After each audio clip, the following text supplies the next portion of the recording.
Assalamu Walaikum. In this video, how to hide and show layers in Photoshop. Let's get started. Example, see this layer, show and hide.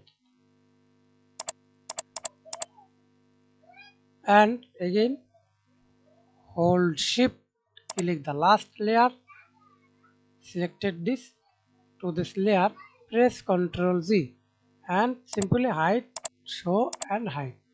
Again, show and hide. Okay. And group only. Another way, hold Ctrl and select multiple layers, right click, hide this layer, again right click on your mouse, show this layer, again right click, show hide all others.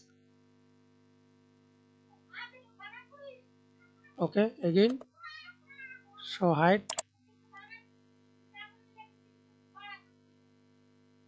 hold Ctrl Alt Shift, hold Alt Ctrl Shift. And another way, hold Alt key, then see this, click only or others, hold Alt key, show and hide, hold Alt key, show and hide. That's it. Thanks for watching video. Please subscribe to my channel, like, comment, share.